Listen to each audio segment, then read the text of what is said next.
You think of your personality as something you have, something fixed, something that belongs to you. You're introverted, or anxious, or controlling, or people-pleasing, or avoidant.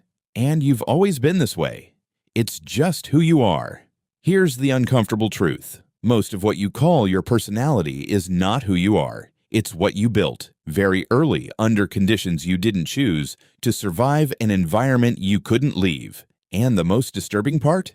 You've been living inside that construction ever since, and calling it yourself. The popular understanding of personality is that it's largely innate. You're born a certain way, and life reveals that nature over time. The research tells a more complicated and more uncomfortable story. Yes, temperament has a genetic component. Some aspects of how you respond to the world are present from birth, but personality, the full complex system of how you relate to others, how you manage emotions, how you respond to threat and connection and uncertainty, is built, constructed, over years, in response to specific conditions, and the most formative of those conditions are almost always the ones you experienced before you had the capacity to question them, before you could ask, is this normal? Is this how it's supposed to work? Before you knew there was another way. Here's where it starts. John Bowlby's attachment theory, in one of the most replicated frameworks in developmental psychology, established that the way a child's primary caregiver responds to their emotional needs creates a template,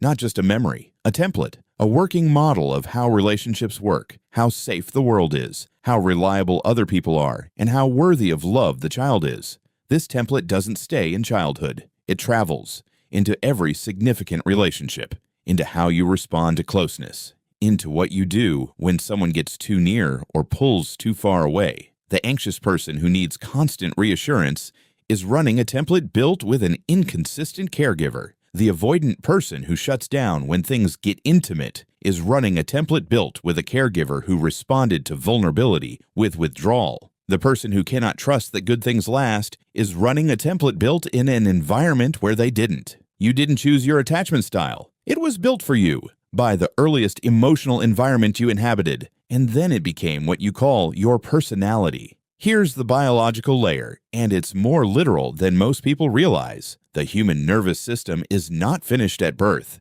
It is experience-dependent, meaning it literally wires itself in response to the environment the child inhabits. Neuroscientist Bruce Perry's research on childhood brain development shows that the patterns of neural connection established in early childhood, patterns of alertness, trust, fear, connection, become the baseline architecture of the adult nervous system. If the early environment was unpredictable, the nervous system wires for vigilance. If the early environment was emotionally cold, the nervous system wires for self-sufficiency. If the early environment was volatile, the nervous system wires for threat detection. These wirings are not beliefs. They are not attitudes. They are structural. They show up as the person who cannot relax, the person who needs to control everything, the person who freezes in conflict, the person who cannot receive care, not because they chose these responses, because their nervous system built itself around the only environment it knew. Here's the layer that is hardest to see, because it looks like personality. Every child who grows up in a difficult, unpredictable, or emotionally limited environment develops what psychologists call character adaptations, specific behavioral and emotional patterns that worked within that environment.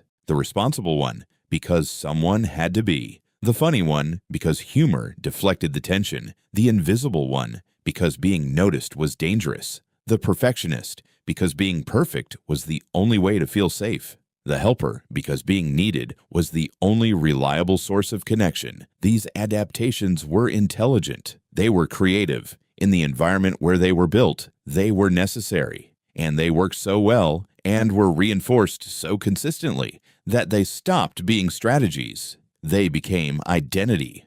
The child who became responsible didn't decide to be responsible. They adapted to a situation that required it. And then 30 years later, they sit in a therapist's office and say, "I've always been this way. It's just my personality."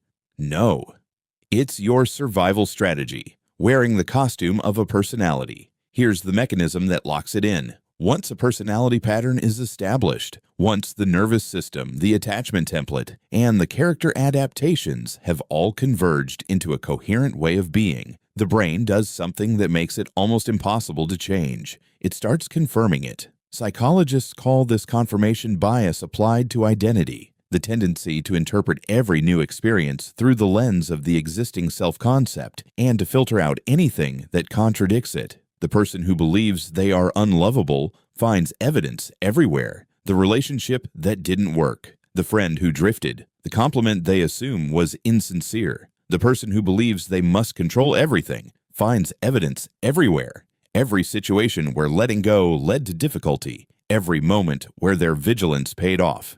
The personality doesn't just describe how you see the world, it determines what you see and what you don't. This is why willpower doesn't change personality. You can decide to be different and find that under pressure, under intimacy, under stress, you return to the same patterns with remarkable consistency, not because you're weak, because the pattern is structural. And structures don't change through decision. They change through understanding and through sustained contact with something different. So here it is.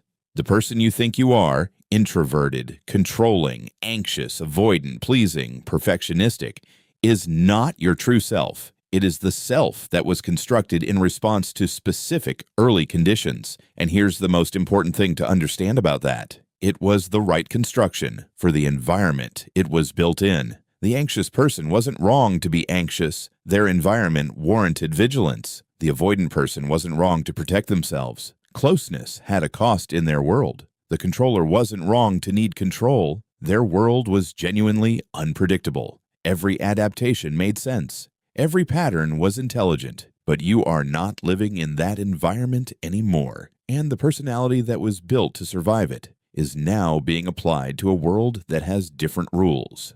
The same vigilance that protected you then is exhausting you now. The same self-sufficiency that kept you safe then is isolating you now. The same perfectionism that earned you approval then is stopping you from resting now. Here's what the research actually says about personality change. It is possible, not through self-improvement programs or positive thinking, through what psychologist John Cacioppo called social baseline theory, the sustained experience of genuine safety in relationship with other people. The nervous system that was wired for threat can be rewired, not through understanding alone, but through repeated, embodied experience of something different. Through relationships where closeness doesn't end in withdrawal, through environments where imperfection doesn't end in rejection, through the accumulated lived experience that the world the old personality was built for no longer exists. This is not fast work, but it begins with one thing: recognizing that what you call your personality is not who you are. It's what you built, and you can build something else. If this video describes something you've been calling yourself, share it with someone who might be doing the same. And subscribe, because every week we go deeper into the behaviors, the patterns, the things about being human that nobody explains.